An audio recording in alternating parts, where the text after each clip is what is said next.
Nous sommes à Watt. Ça s'écrit Watton, mais on prononce Watt.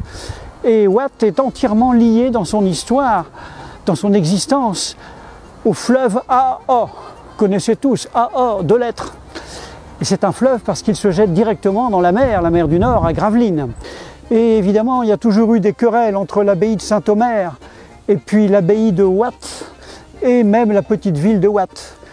À ce point que même les gens de l'abbaye de Saint-Omer ont prétendu faire abattre les ponts que les gens de Watt avaient mis à cette hauteur-ci à peu près, parce qu'avec les ponts, les bateaux s'arrêtaient et les marchands étaient tentés de s'arrêter, d'aller au marché de Watt. Voilà, tout simplement. Alors il y a eu querelle entre l'abbaye de Saint-Omer et finalement les gens de Watt ont obtenu gain de cause, ils n'ont pas dû abattre le pont, ils l'ont conservé et la ville de Watt s'est développée, abbaye et port compris. Deuxième petite histoire beaucoup plus amusante encore, les gens de Watt allaient régulièrement quand même à l'abbaye de Saint-Omer, honoraient les saints de l'abbaye de Saint-Omer, et un jour ils avaient pris avec eux, au Moyen-Âge, le curé de Ruminghem, ou Ruminguin comme on dit parfois. Et au retour, le curé de Ruminguin, qui avait bien profité de la fête dans tous les sens du terme, et oui, on a beau être curé, on peut profiter, eh bien il avait raconté des histoires assez salaces, qui fait que le ciel l'a puni, il est tombé dans l'eau, la tête la première. Les gens de Watt l'ont recueilli, les chanoines de l'abbaye de Watt l'ont recueilli gentiment, mais il a recommencé encore une fois à donner des histoires encore plus mauvaises, je dirais, qu'il est à nouveau tombé dans l'eau, et cette fois-ci, on n'a pas pu le repêcher. Parce que le ciel punit les gens qui se moquent des abbayes, que ce soit l'abbaye de Saint-Omer ou que ce soit l'abbaye de Watt, même si l'on est curé, et surtout si l'on est curé, on ne doit pas se moquer des choses et des gens d'église.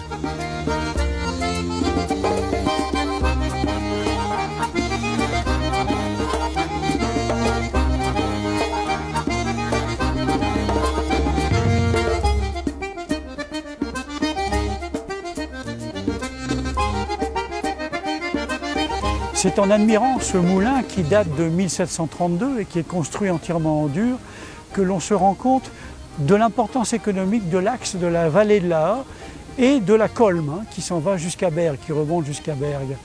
Et dans cette vallée, dans cet ensemble, que ce soit dans le creux ou sur le haut de la montagne, là où la Flandre vient à la rencontre des collines d'Artois, eh bien, le moulin, c'était vraiment le maître mot de l'activité au Moyen-Âge. Là aussi, pour l'anecdote, l'abbaye de Saint-Omer a prétendu faire détruire le moulin de Watt qui était sur la Haye. Parce que ce moulin, effectivement, donnait un peu d'activité et les marchés sur la place de Watt avaient été confirmés par Charles Quint lui-même, l'empereur Charles Quint, le comte de Flandre. Je ne sais pas si vous imaginez quand même, le comte de Flandre et empereur Charles Quint qui a confirmé cette activité économique. Donc on ne doit pas négliger l'aspect moulin dans notre Flandre, même aux portes de l'Artois et même sur les premiers contreforts des collines d'Artois.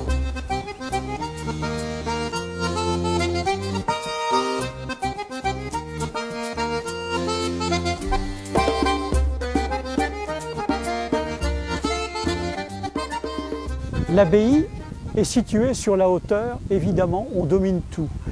Et les moines de cette abbaye, tout comme ceux de Saint-Omer ou d'autres lieux-dits de la Flandre maritime, ont beaucoup contribué à assécher le golfe de la Haye. Parce que la mer venait jusque-là et le golfe de la Haye était asséché grâce aux progrès techniques apportés par les moines et à l'aide que leur apportaient les gens du coin. Les Flamands ont asséché les marais. Alors, petite histoire, parfois, sur ces terres asséchées, au pied du belvédère, eh bien, la Colme, comme la Haye, entrait en furie et les inondations, eh bien, elles entraient dans le pays. Alors à ce moment-là, on n'hésitait pas. À Saint-Omer comme à Watt, on a abattu les bois, les arbres dans les bois de l'abbaye, des 2 abbayes, et on en a fait des remparts contre la montée des eaux. Comme quoi, Saint-Omer et Watt pouvaient parfois, pour le bien de la Flandre et des Flamands, coopérer.